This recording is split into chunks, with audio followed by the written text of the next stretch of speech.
আজকের দিনটা ছিল 11th জুলাই। আজকে হচ্ছে শুক্রবার। এখন প্রায় সকাল ওই 10টা সাড়ে 10টার মতন বাজছে। অসময় এদিকে রান্না বান্না করছিল আর আমি আমার কাবার্ডের একটা পোর্শন হচ্ছে ক্লিন করছিলাম। আর তখনই দেখো ওই তোজোর একদম ছোট্ট বয়সের বিভিন্ন বয়সের জামা কাপড়গুলো বেরিয়েছে। এইগুলো জানি না ক্যামেরায় কতটা বোঝা যাচ্ছে, তবে সামনে দেখে আমি ভাবছি যে ও এতটাও ছোট ছিল আর এত তাড়াতাড়ি কতটা বড় হয়ে গেছে। চোখের সামনে বড় হচ্ছে বলে বুঝতেই পারা যাচ্ছে না। এই যে এক হাতের সমান এটা হচ্ছে লম্বা, একটা তালুর সমান আমার, আর এটাই হচ্ছে তোজোর প্রথম জামা কেনা হয়েছিল। তো সেটা আমি রেখে দিয়েছি। আর এই বটলটা হচ্ছে ফিডিং বটলটা, তোজোর প্রথম দুধ খাওয়া এই বটলে। তখন ওই 20 ml 10 ml করে আস্তে আস্তে করে বাড়ানো হচ্ছিল। আর এই যে এই ক্লথের চশমার মতন জিনিসটা, যেটা হচ্ছে তোজোর জন্ডিস হয়েছিল জন্মানোর পরেই, তোকে একদিন পুরো হচ্ছে ব্লু লাইটে রাখতে হয়েছিল। তখন চোখটাকে তো কভার করতে হয়, তো ওই চশমাটা দিয়ে হচ্ছে কভার করা হয়েছিল। আর যে কাপড়ে মোড়া জিনিসটা সেটা হচ্ছে তোজোর নাভি, যেটা দিয়েও আমার সাথে মানে ছিল পেটে আর কি। তো সেই নাভিটা যখন পড়ে গিয়েছিল তখন ওটা আমি কাপড়ে মুড়িয়ে সুন্দর করে রেখে দিয়েছি। সেটা পুরোপুরি ঠিকঠাক না থাকলেও ওই যে ওই নামটা লেখা আছে আর ওই যেটাতে করে লাগানো ছিল সেই জিনিসটা তো থেকেই যাবে। ওই ছোট্ট ব্যাগটাতে করে আমি সুন্দর করে সাজিয়ে ন্যাপথালিন দিয়ে রেখে দিই।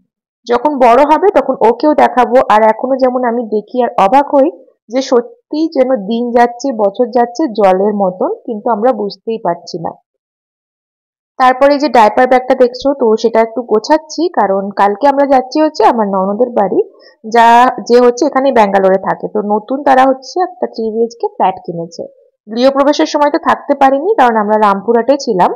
তো এখন এই জন্য ফ্ল্যাটটাও দেখা হবে আর একদিন কাটিয়েও আসা হবে। তাই তোজো যেহেতু আছে, টুকটাক জিনিসপত্র তো হয়েই যায়, ওর একটু মুসালি গুড়, ওর কিছু ওষুধ, জামা কাপড়, সেই জন্য ছোট ব্যাগটা নিয়ে নিয়েছিলাম।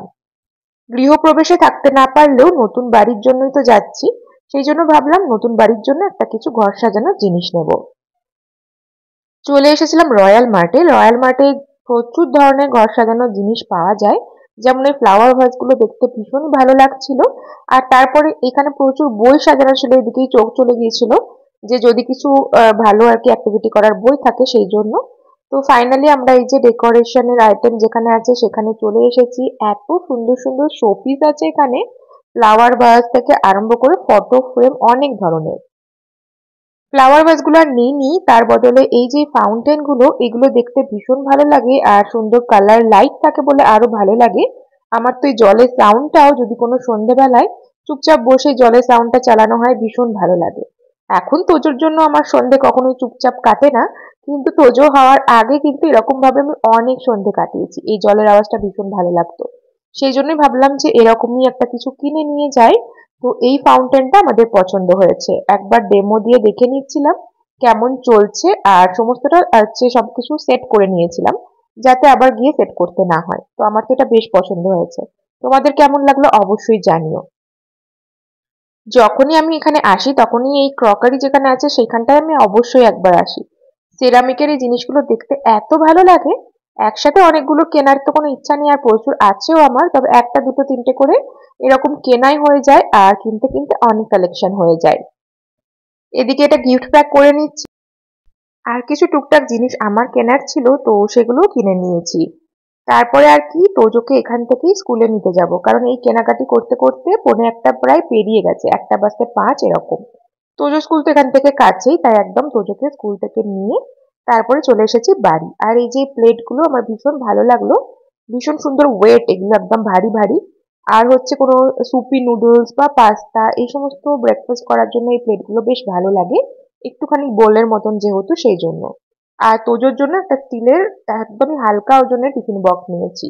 আর একটা হালকা ওজনেরই নিয়েছি হচ্ছে ওয়াটার বটল। তোজোর যে ওয়াটার বটলটা আছে পুরো স্টিলের হওয়ার জন্য প্রচুর ভারী হয়ে যায়, এখন যেহেতু অনেক বইপত্রও থাকে, তাই এক্সট্রা ভারী যাতে না হয় তাই এটা কেনা হলো। ভিডিওটা এখানেই শেষ করছি। ভালো লাগলে কিন্তু অবশ্যই লাইক কমেন্ট শেয়ার করে দিয়ে পেজটা ফলো করে দিও। পরের ব্লগে আবার দেখা হবে। ভালো থেকো, টাটা।